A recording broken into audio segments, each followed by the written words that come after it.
आज का सेशन हम स्टार्ट करते हैं। तो आज हम देखेंगे मध्य प्रदेश की जनजातियों एवं उनके वितरण के बारे में कि कहाँ पे कौन सी जनजाति रहती है। ये हम देखेंगे आज की पार्ट में। सिर्फ इतना देखेंगे मैप के थ्रू कि किस एरिया में कौन सी जनजाति पाई जाती है। ठीक है, तो सबसे पहले हम बात कर लेते हैं कि मध्य प्रदेश में अनुसूचित जाति जिसे कि बोलते हैं एससी और अनुसूचित जनजाति जिसे एसटी बोलते हैं।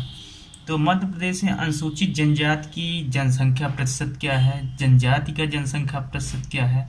तो मध्य प्रदेश में जो अनुसूचित जाति हैं वो हैं 15% आपकी, और जो अनुसूचित जनजाति है उनका प्रतिशत है 21। ठीक है, अब हम देख लेते हैं कि संविधान में भी इनका कहीं वर्णन है या नहीं है। तो संविधान में जो अनुसूचित जाति है वो दर्शाई गई है आर्टिकल 366(24) में, और जो अनुसूचित जनजाति है वो आर्टिकल 366(25) में दर्शाई गई हैं। यहाँ इनकी सिर्फ परिभाषा दी गई है, लेकिन अगर इनके बारे में अगर हम बात करें कि वर्णन कहाँ किया गया था, वो किया गया है आर्टिकल 341, और अनुसूचित जनजाति के लिए आर्टिकल 342 में वर्णन किया गया है। अब हम बात करते हैं कि मध्य प्रदेश में सर्वाधिक एससी की, अगर हम एससी की सर्वाधिक जनसंख्या बात करें मध्य प्रदेश में, तो मध्य प्रदेश में सर्वाधिक एससी की जनसंख्या है इंदौर जिले में। कहाँ पे है? इंदौर जिलों में। इंदौर में सबसे ज़्यादा एससी हैं, ये सबसे ज़्यादा इंदौर में है। और अगर सबसे कम बात करें तो सबसे कम हमारी जनसंख्या है आपकी झाबुआ जिले में।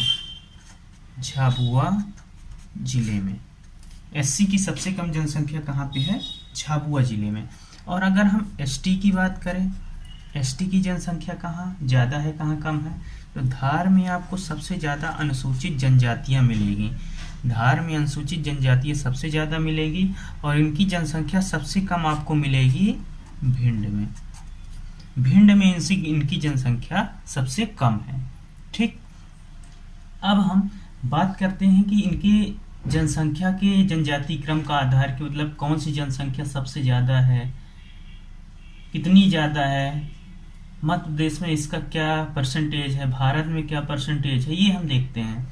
तो अगर हम मध्य प्रदेश में देखें, अगर क्वेश्चन आता है आपके व्यापम के एग्ज़ाम पे कि मध्य प्रदेश में जनसंख्या के आधार पर सबसे बड़ी जनजाति कौन सी है, तो आपकी जो मध्य प्रदेश में भील जनजाति है वो जनसंख्या के आधार पर सबसे बड़ी जनजाति है। भील भील जो है वो जनसंख्या में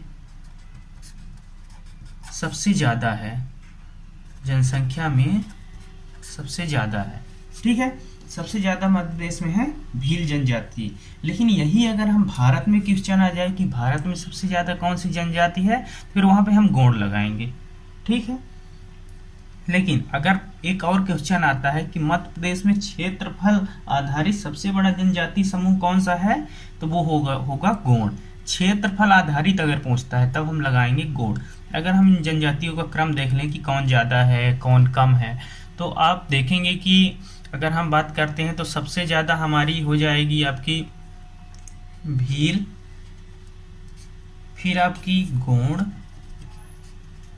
और फिर आपकी दोस्तों आएगी कोल। सबसे ज़्यादा मिलेंगे भील, फिर गोंड और फिर कोल मिलेंगे। ठीक है, और अगर हम बात करते हैं, अगर क्वेश्चन में कभी पूछ देता है कि मध्य प्रदेश की अत्यंत पिछड़ी जनजाति कौन सी है, ऑप्शन दे देगा, पूछ देगा, तो आपको ध्यान रखना है कि मध्य प्रदेश में 3 ही जनजाति हैं जो सबसे ज़्यादा पिछड़ी हुई हैं।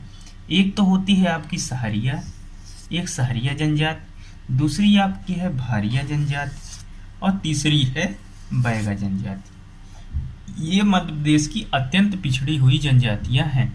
अब हम मैप के थ्रू देख लेते हैं कि मध्य प्रदेश में कौन सी जनजाति किस क्षेत्र में पाई जाती है।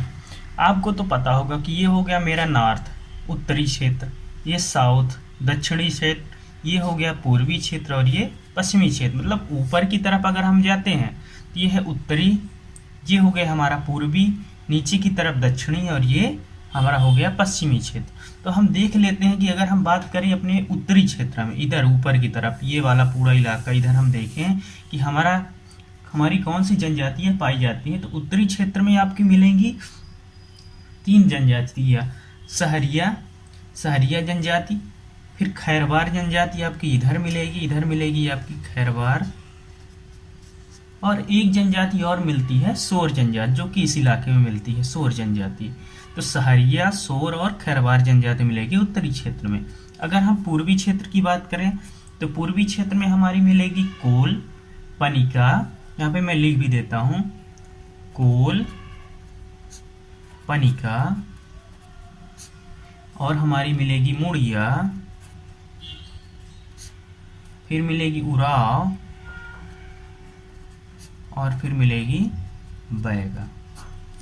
इतनी सब जनजातियां मुझे मिलेगी पूर्वी क्षेत्र में।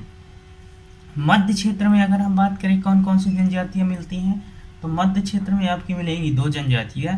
एक तो मिलेगी आपकी गोंड, इधर है मध्य क्षेत्र, यहाँ की बात कर रहा हूँ। यहाँ आपकी मिलेगी एक गोंड, एक मिलेगी आपकी गोंड, और दूसरी मिलेगी पारधी। गोंड और पारधी। गोंड तो आपकी नर्मदा के दोनों तरफ मिलेगी जनजाति, लेकिन जो पारधी जनजाति है वो आपकी कहाँ पे मिलेगी, ये रायसेन में। रायसेन में मिलेगी आपकी पारधी जनजाति। फिर अगर हम बात करते हैं दक्षिणी क्षेत्र की, तो दक्षिणी क्षेत्र में हमारी मिलेंगी कुरकू और भारिया जनजाति।